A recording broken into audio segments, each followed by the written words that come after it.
The 6-bolt aluminum flywheel from McLeod is going to be a big-time upgrade for the 96 to 98 GT owners, in addition to the late 2001 to 2010 GT owners out there who are still rocking that heavy factory flywheel or maybe even an aftermarket steel option.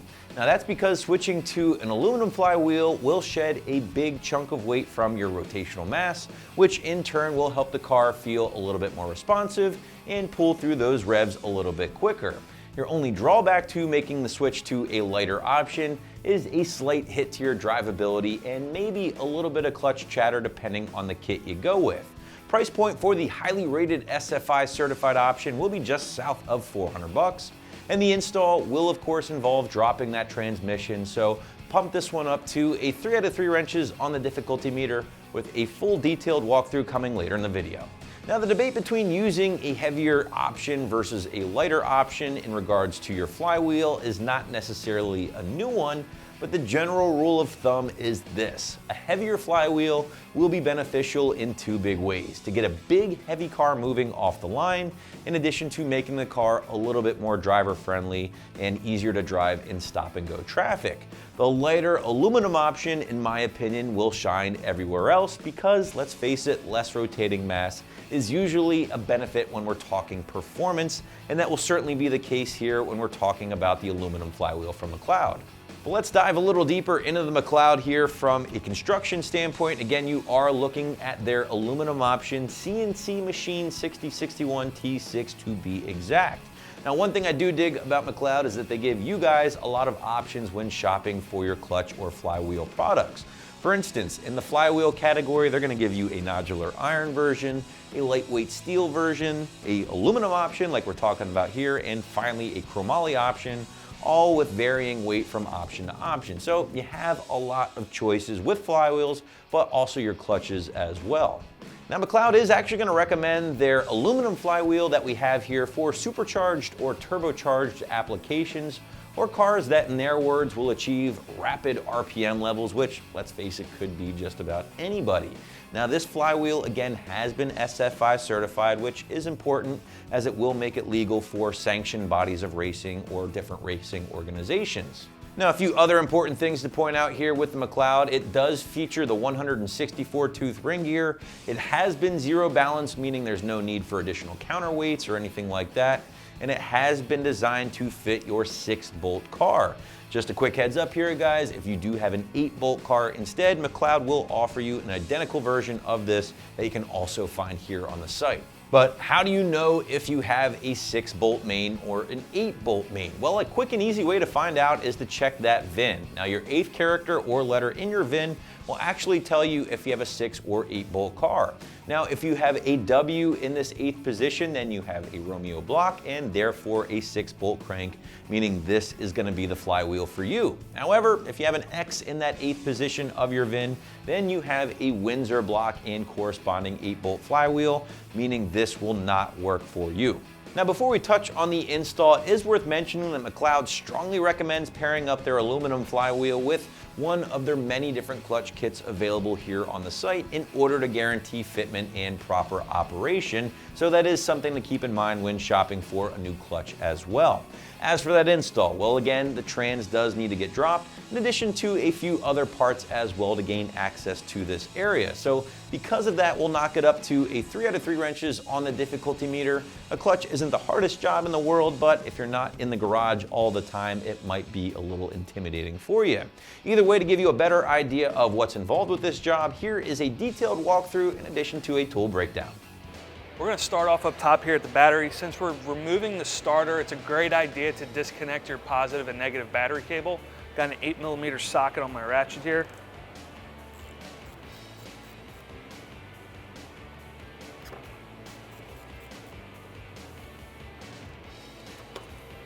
All right, next we're going to remove the shifter. That's going to give us a little more clearance for when we're ready to drop the transmission out. First thing we're going to do is remove the shift ball, followed by the plastic trim.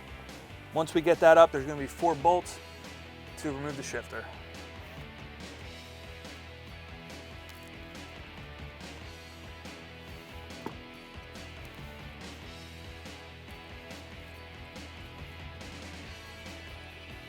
All right, now if we just pull up On our trim piece here, it should pop out.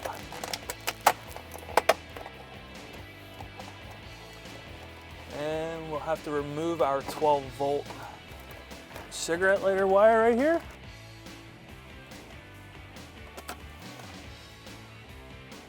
All right, we're gonna remove the heat shield right here. It's 4 8mm bolts.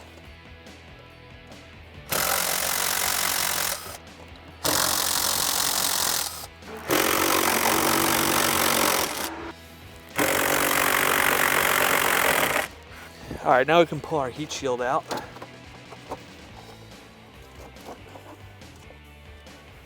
And next, we're gonna remove the 4 bolts that hold the shifter to the transmission. All right, I got a 13mm socket on a 1/4" drive ratchet.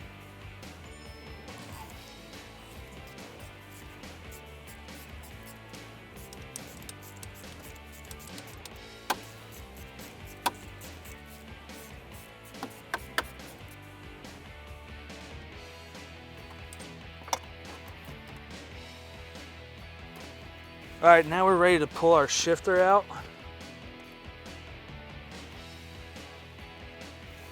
All right, we got the car up in the air. We're gonna start off by removing some of the exhaust. We can do the H-pipe first. There's 4 15mm nuts up on the exhaust manifolds that we need to remove first, followed by the oxygen sensor harness. We have our rear O2 sensors here that need to be removed.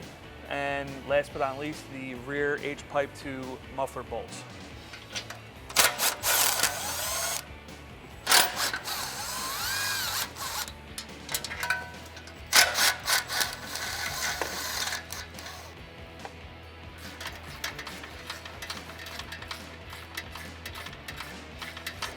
All right, now we can disconnect the O2 sensor harness. It's gonna be a little tough to see once I get my hands up in here. Basically, it sits on top of the transmission. You can get one hand in there to release the tab.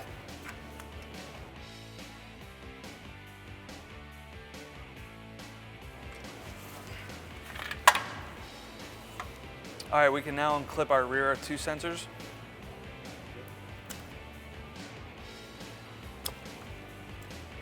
And the last thing before we drop our H-pipe out is we're gonna disconnect the rear bolts here. They're 14mm.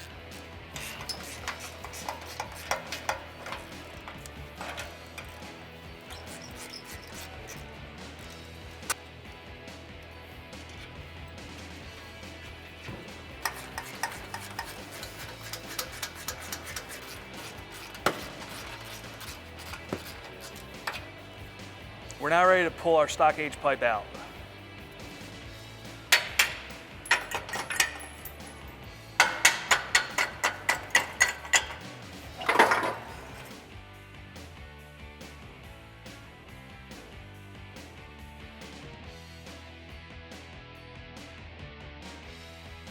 All right, next thing we're gonna do is remove our drive shaft. Now, it's good practice to mark your drive shaft with a Sharpie before you pull it, just so when you go to put it back together, you can line your marks up and you know everything's gonna be exactly the same as it was.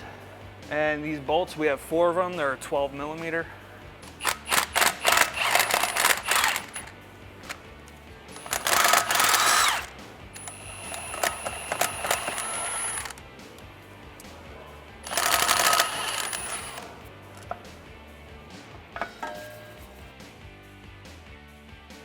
All right, next up is the starter. First thing we're gonna do is remove the 2 wires that are connected to the starter. Make sure you have your battery cables disconnected at this point. The small wire on here is under a 10mm nut.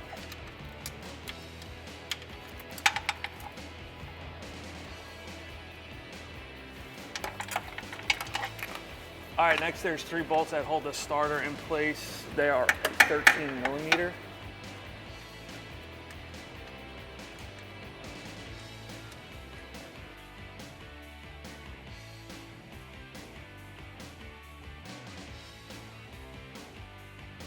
All right, with a 10mm socket, we can pull the clutch dust cover inspection box here. All right, I have a pry bar here. What I'm gonna do is place it in between the clutch fork and the transmission. And I'm gonna take some of the pressure off the clutch fork so I can release the clutch cable.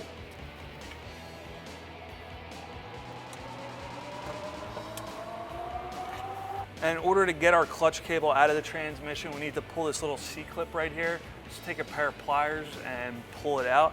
Then we can pull our clutch cable right out of the transmission.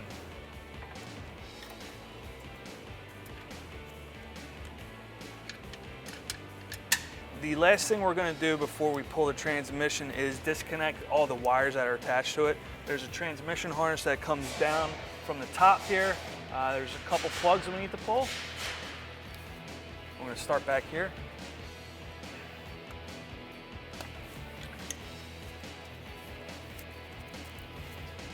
All right, I'm going to unplug this guy here.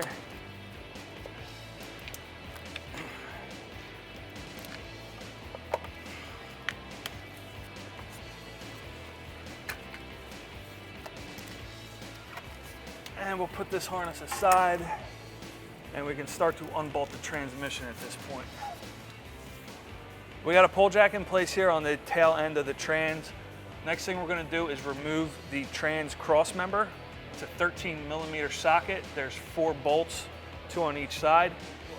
It's going to allow us to drop the trans down a little bit to gain access to the upper bolts on the bell housing.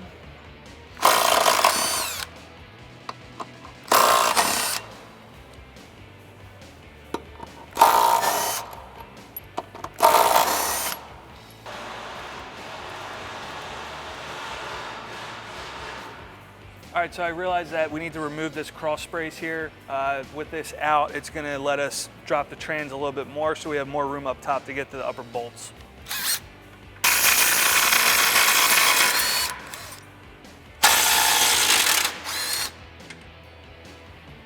For the 2 upper transmission bolts, I have a very long extension with a 13mm universal socket on it.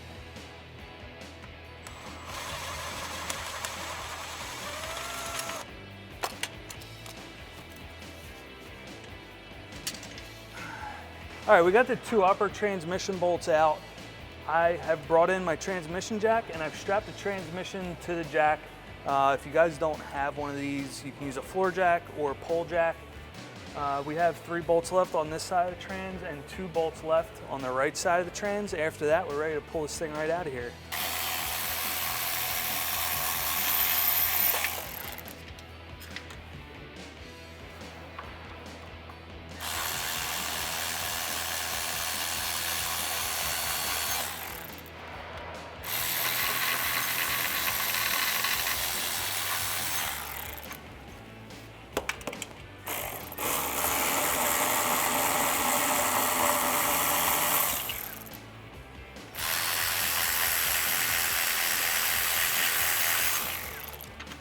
All right, we got all our transmission bolts out now. We're ready to remove the transmission. I'm gonna have a buddy help me lift this thing out of here.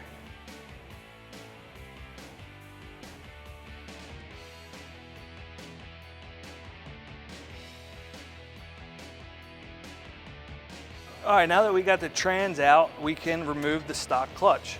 I got a 13mm socket. We're gonna go around and remove the 6 bolts that hold the clutch into place.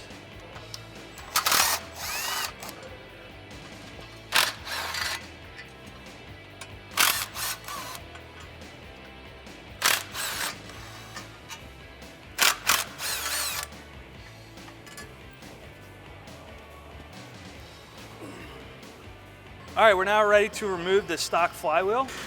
We got 6 bolts right here and they are 17mm.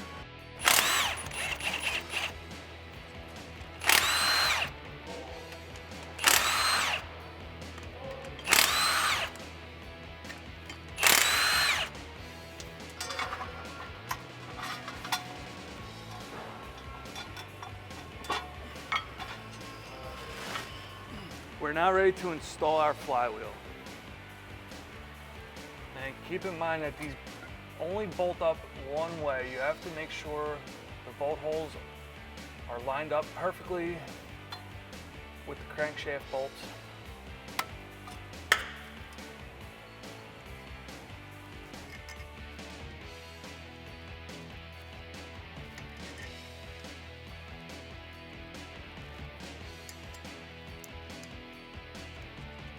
I'm going to use an impact gun to run these bolts the rest of the way in. After that, I'm going to put a torque wrench on it, and the manufacturer torque spec is 60 foot-pounds.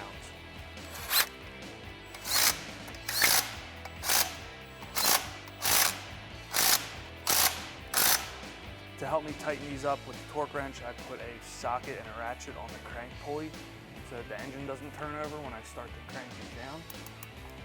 You want to make sure that you're doing this in a star pattern.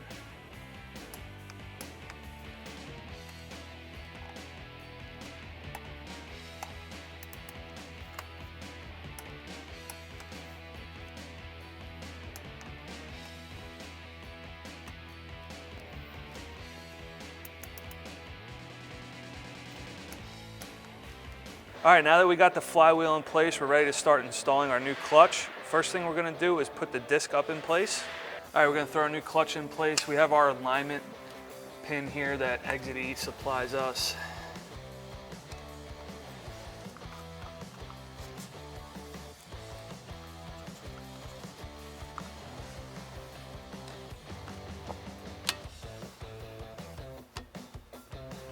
Okay, now we're gonna put our pressure plate up in place.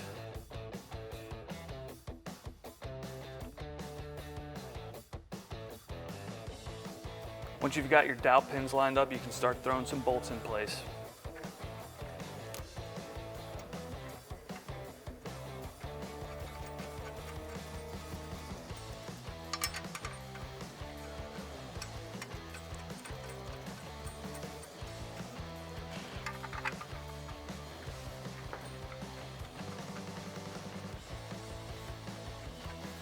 All right, we got all our bolts started. I'm gonna go around and tighten them up now. I have a 13mm on my impact gun.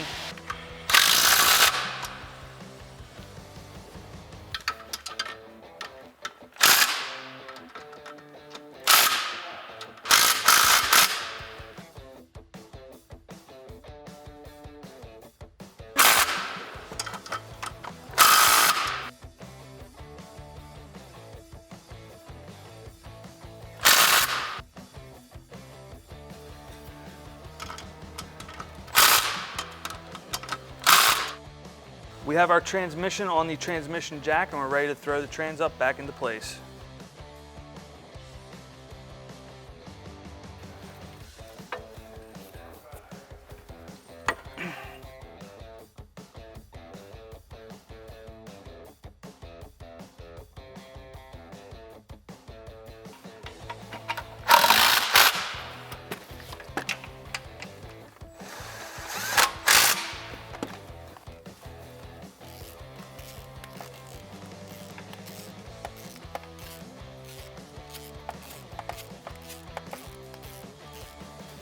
All right, we can get our wiring harness back in place now.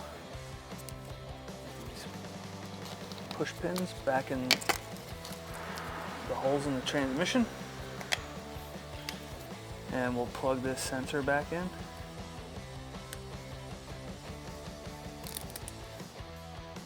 this is gonna go over here. And we got one more plug to plug back in right here. These are our two sensors. We'll hook them up when we get our exhaust back into place. All right, we're ready to bolt the transmission crossmember back up to the floor of the car. I'm gonna raise my pole jack, get a couple bolts started.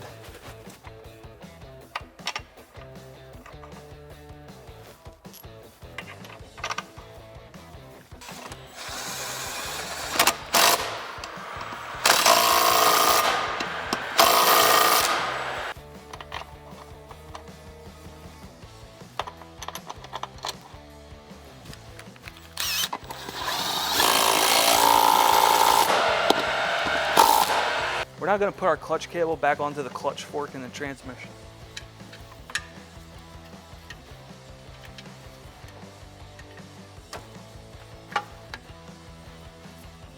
Put our retainer back on.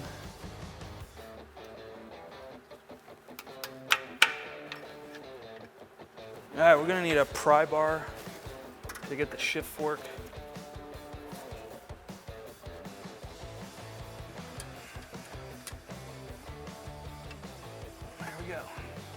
And now we can put our dust cover back in place.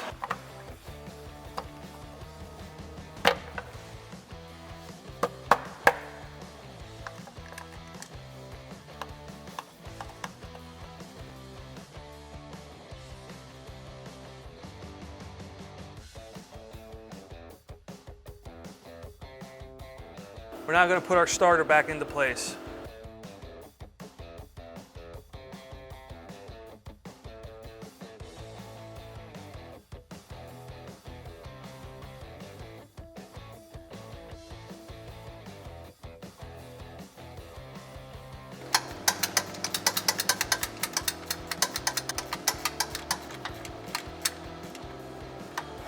All right, we're gonna hook our starter wires up now.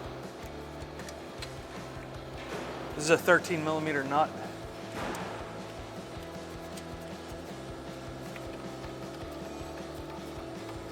Followed by the small wire, which is a 10mm nut.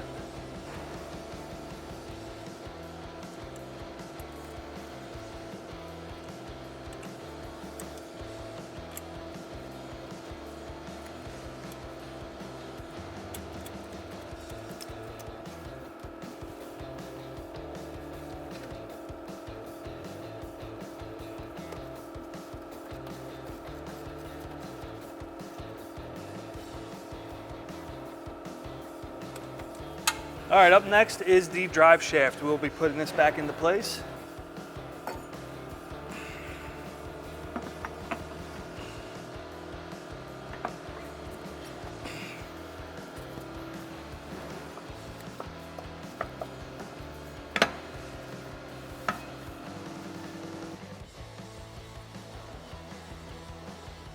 All right, you want to line your drive shaft up to the mark that we made when we uninstalled it, and we'll get some bolts started.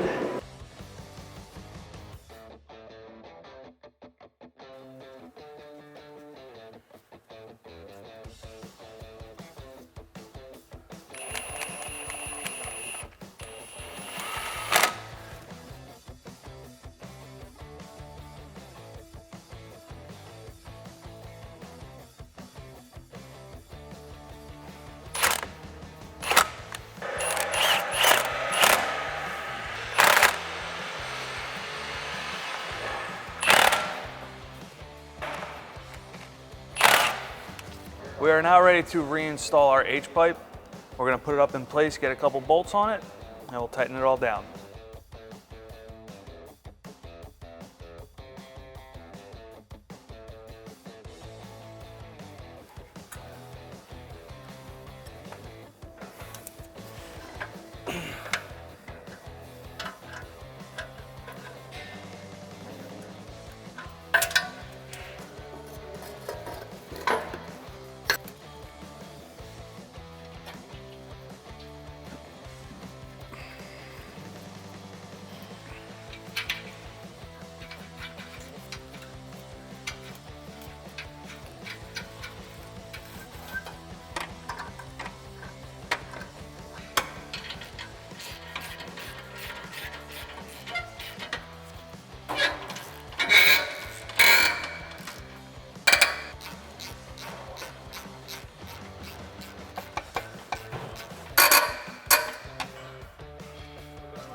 All right, we can throw our K-member support brace back up in place now.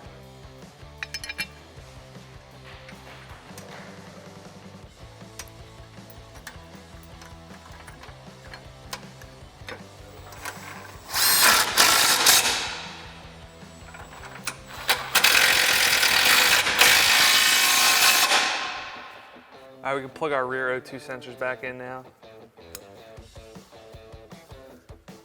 They're color coded. All right, we're plugging our front O2 sensors in now. They're really hard to see. Make sure you listen for the click, and we're in. We're now ready to reinstall our shifter. Before you put the shifter in though, make sure you take some Scotch-Brite or some very light sandpaper, clean the old silicone off the bottom of the shifter and off the top of the transmission. Get yourself some black RTV so you get a good seal, and we'll reinstall our shifter.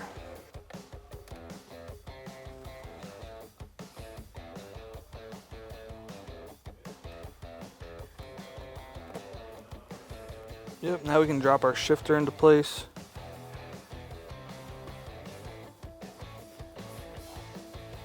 And we can put a couple bolts in now.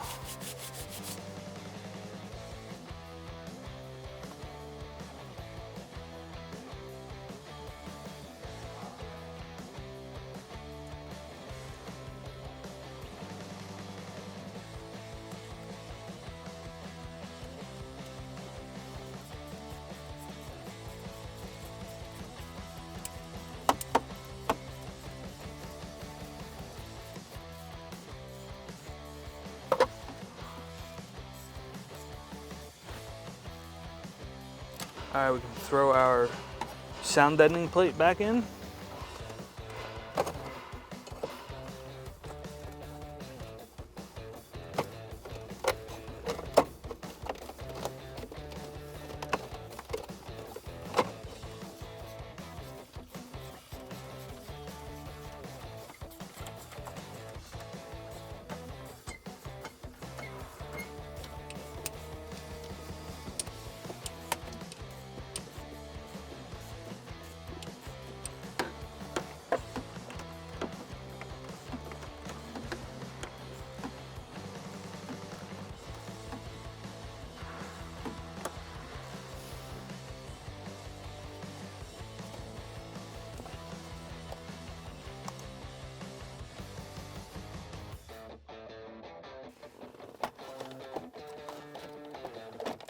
And snap this guy back into place.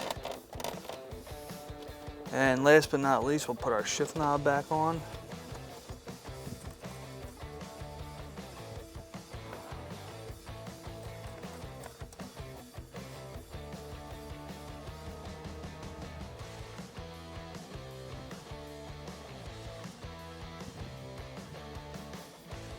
And last but not least, we are going to hook up our battery cables.